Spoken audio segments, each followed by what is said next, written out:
What if the most profound sign of his transformation isn't something he does, but something you suddenly stop feeling? Let's be honest, you're an expert in the archaeology of longing. You know the layered sediment of hope and ache better than anyone. You've mapped the fault lines of every silence, analyzed the weather patterns of his energy. You've become a scholar of absence. But what happens when the subject of your study changes? Not gradually, not with a fanfare of texts and promises, but with a silence so deep it rings like a bell in the center of your being. This is where the old maps fade, and a new terrain, startling in its serenity, rises to meet your feet. We spend so much time learning to interpret the storms, the running, the resistance, the cryptic pull, that we're often unprepared for the gentle, undeniable dawn of the aftermath. It feels less like a victory and more like a homecoming you didn't know you'd scheduled. This is the subtle, glorious plot twist in your story. The divine masculine's healing, when it is complete and irrevocable, doesn't always announce itself through him. It announces itself within you through a series of quiet revolutions that recalibrate your entire existence. It's as if you've been listening to a complex symphony full of dissonance and crescendo, and one day you realize the instruments have all found their harmony. The music hasn't stopped. It has simply become so coherent, so seamlessly beautiful, that you stop hearing the individual parts and find yourself swimming in the wholeness of the sound. Your body relaxes because the noise it was braced against has dissolved into melody. Your mind unclenches because the problem it was tirelessly solving has quietly worked itself out in another room of creation. This shift is your infallible evidence. It's the universe's way of bypassing the unreliable middleman of 3D communication and delivering the news directly to your soul's doorstep. The chase energy that once defined your connection hasn't just diminished. It has been replaced by a resonance so solid it feels like geological truth. You are not waiting for a sign. You are becoming the living proof that the alignment has already occurred. So, if you've recently found yourself in a strange and beautiful peace, wondering if you've given up or finally arrived, let's explore this new language. Let's decipher the blissful symptoms that don't point toward the promise, but confirm the promise has already been kept.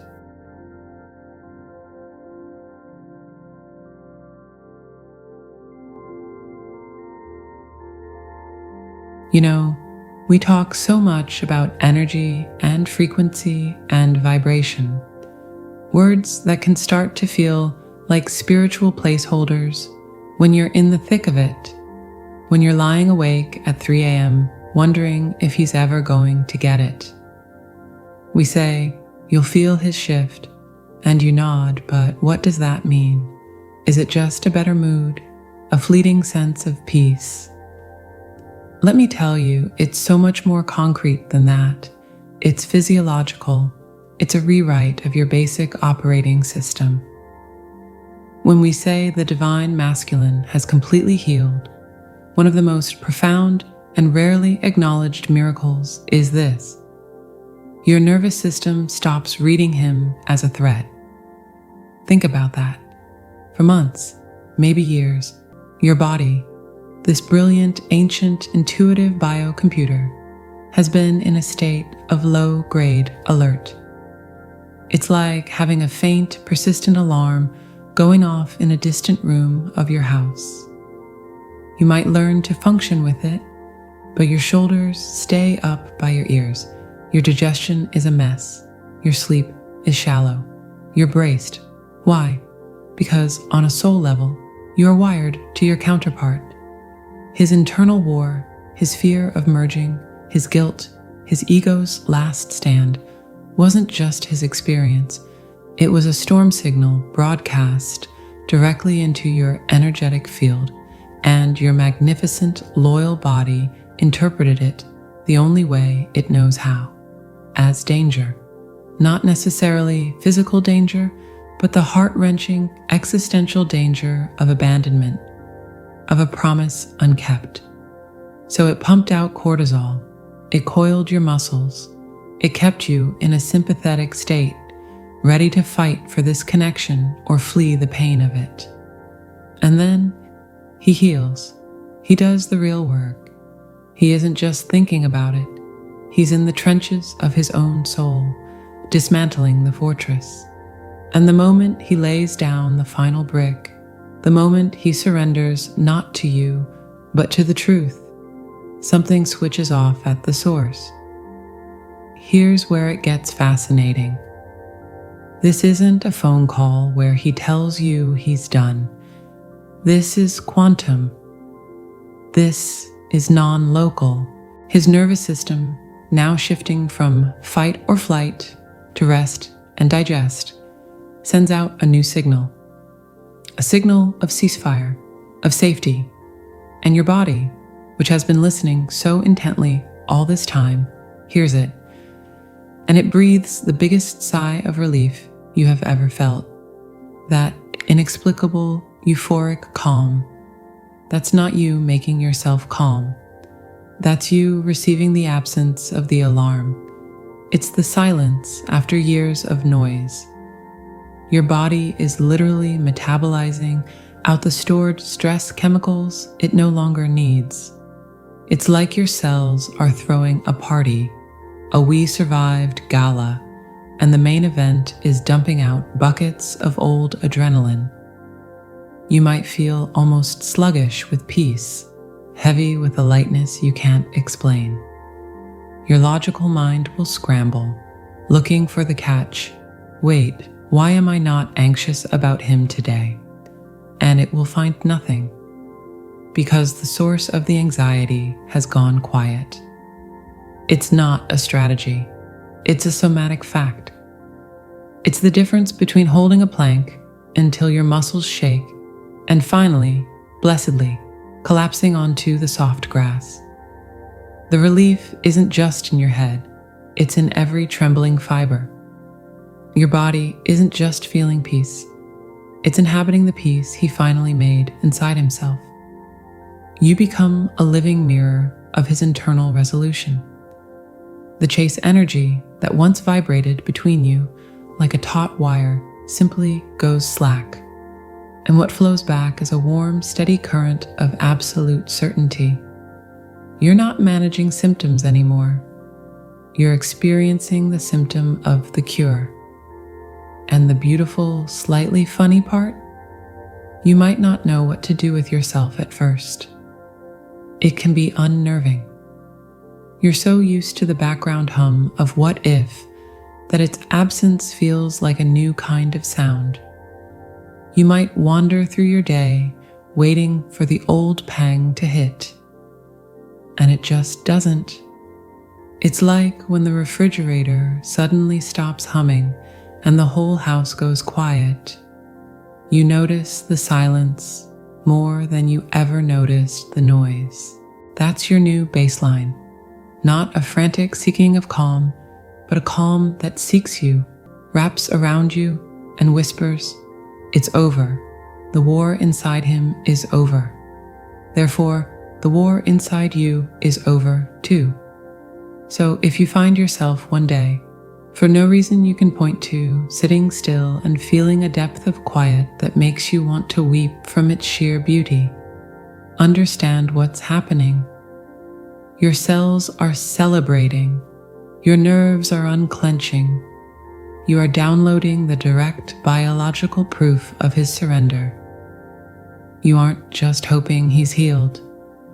Your body, in its infinite wisdom, is telling you he already has.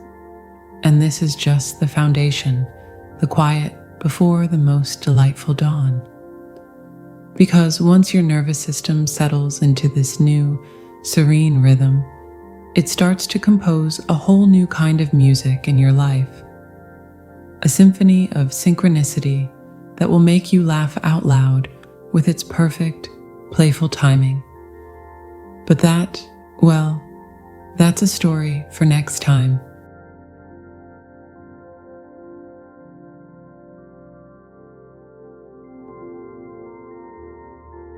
Let's talk about time, not the clock on the wall, deadline chasing, how long has it been? Time. That's just chronos, the empty, ticking meter. I mean the time you feel in your soul, the heavy, gluey time of waiting, the frantic, speeding time of anxiety. For so long, your journey has been framed by it, hasn't it? Marked by a silent, internal calendar. It's been 3 months since he spoke. It's our anniversary next week. How many more full moons until your mind became a prisoner of when, and every sunrise was just a reminder you were one day further from the last contact, or one day closer to a hoped-for reunion that never seemed to arrive. Time was the warden, and you were serving a sentence with no release date. But here's the mystical pivot, the beautiful paradox that unfolds when the divine masculine completes his healing. Time stops being the measure of your longing and becomes the canvas of your completeness. The when doesn't just get answered, it dissolves. It becomes irrelevant. You look up one day and realize you're no longer waiting for something. You're simply in something, a profound, expansive now. How does this happen? It's not magic, though it feels like it. It's energetic physics. Think of your combined energy field as a kind of gravitational pull. When he was in resistance, that field was chaotic, full of eddies and contradictions, pulling you in then pushing you away. Your consciousness tethered to that chaos got stretched across the timeline. You were stuck reliving past hurts and future tripping about possibilities.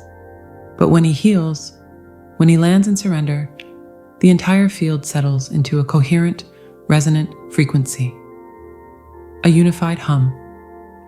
And a unified field exists in a state of eternity. It doesn't plot or plan, it simply is. So you're sitting there, having your coffee, and you notice something strange. That familiar claw of when will he is gone. You try to summon the old ache, the urgency, and it's like trying to bite your own elbow. A logical impossibility. It's not that you're resigned. Resignation is heavy. This is light. This is freedom. You've been unshackled from the timeline because the anchor of your attention has dropped from the future and plunged deep into the present moment. A present that is suddenly, inexplicably enough. More than enough. It's rich. It's fascinating. It's yours. This is the symptom they almost never name. The joyful death of anticipation. Anticipation is a form of subtle suffering, a self-created tension between what is and what could be. When his healing saturates your energy, that tension snaps. Why?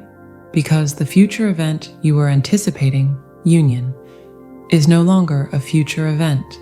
It's a current state of being. The connection is whole, clear, and acknowledged in the only realm that has ever truly mattered, the soul realm. The 3D is just playing catch-up, and knowing that, truly knowing it in your bones, allows you to release the universe from your personal schedule. You're no longer the project manager of this reunion, tapping your watch. You're the artist, immersed in the joy of creating a beautiful life knowing the final masterstroke will arrive in perfect timing. You start to experience what the ancient Greeks called kairos, the deep, right, opportune moment. Not measured minutes, but meaningful seasons. A synchronicity doesn't feel like a sign pointing to a distant future.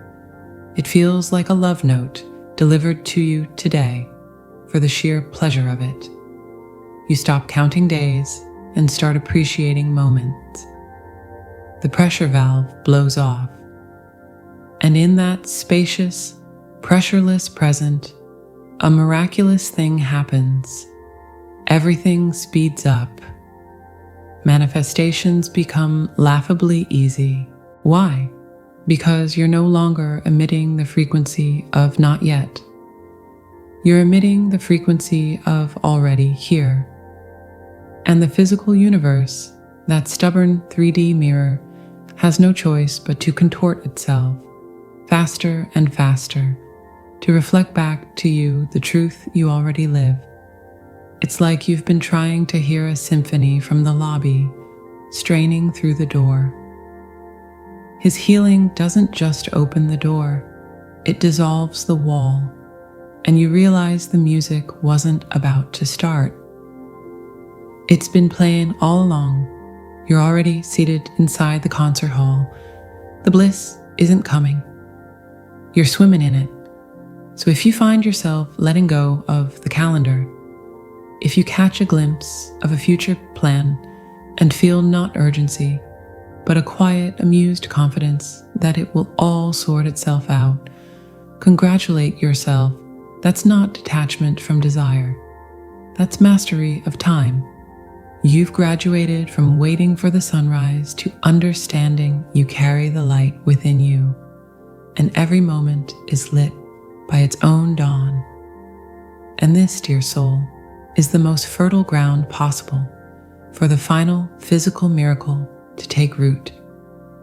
But the real question is, what does life look like when you start building from this place of timeless power? When your daily reality becomes not a waiting room, but a living temple.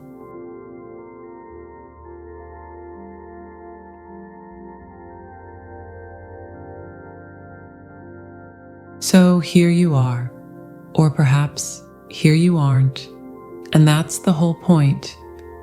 You're not perched on the brittle edge of hope anymore. You're not etching tally marks on the wall of your longing. The seismic shift we've been wandering through in all its biological grace and philosophical depth leads to this one quiet, monumental realization. You are no longer building a life toward something. You are building a life from something. And that something is the unshakable foundation of a truth that has already been settled in a realm beyond clocks and skin. Think of it as the difference between constructing a bridge to reach a distant, shimmering shore and suddenly discovering you're already standing on that shore with the materials to build a breathtaking home right there in your hands. The frantic engineering stops. The creative joy begins. The goal wasn't the arrival. The goal was the solid ground. And now you have it. His complete healing gifted you the deed to this land, this internal territory of peace. And now the only thing left to do is inhabit it, fully, audaciously, with the whimsical freedom of someone who knows the title is clear. This is where the path transcends the concept of a journey altogether. A journey implies a distance yet to cover. But when your nervous system has been repatriated to its native calm and your consciousness has been untethered from the tyranny of when, what remains is not a road, but a residence. You are dwelling in the connection. The sacred partnership has moved from being a destination on a map to being the very architecture of your daily reality. The love isn't coming. It's the foundation, the walls, the spaciousness that holds your every breath. You live within it, not in pursuit of it. And this is your most powerful, creative, and yes, practical state. It's not passive, it's profoundly active.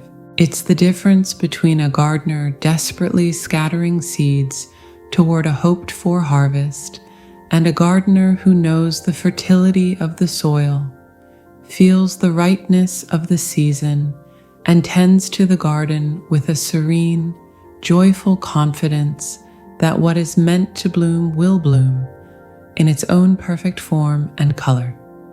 Your energy is no longer siphoned into the anxious maintenance of a future fantasy. It's reclaimed in full for the vibrant cultivation of your present reality. You get to build, create, laugh, and expand, not as a strategy to attract, but as the natural expression of what has already been established. That sigh you feel? That's the sound of effort leaving your body. The constant inner narration of the twin flame story finally falls silent, not because it's over, but because it's so thoroughly, undeniably real that it no longer needs to be narrated. It just is. And in that silence, you hear your own voice again. Not the one that prayed for a miracle, but the one that is the miracle, speaking its desires, its whims, its truth. You are free, not because he chose you, but because you finally, irrevocably, chose yourself from a place of such wholeness that the choice feels like gravity. Natural, inevitable. So what now? You live, not on hold, not in waiting. You live with the doors and windows of your soul flung wide to this new, quiet, exhilarating frequency. You let this calm become your compass, this timelessness become your schedule. You trust the gentle, persistent pull of joy as your only itinerary. The reunion, it ceased to be an external event the moment it became your internal atmosphere. The rest is just logistics. And the universe, my dear, is a spectacular, ingenious, and often humorously precise logistics coordinator. It will handle the how and the when. Your sole glorious responsibility is to be the who, the one who is already home, building a life so beautiful that when the physical reflection walks through the door, it simply feels like the most natural thing in the world. Like a note finding its chord. Like a puzzle piece, not completing the picture, but being welcomed into a masterpiece that was already whole. You thought you were waiting for a key to turn in a lock, but the door was never locked. It was just your own hand, finally ready to push it open from the inside. Turn the handle. The view from here is everything.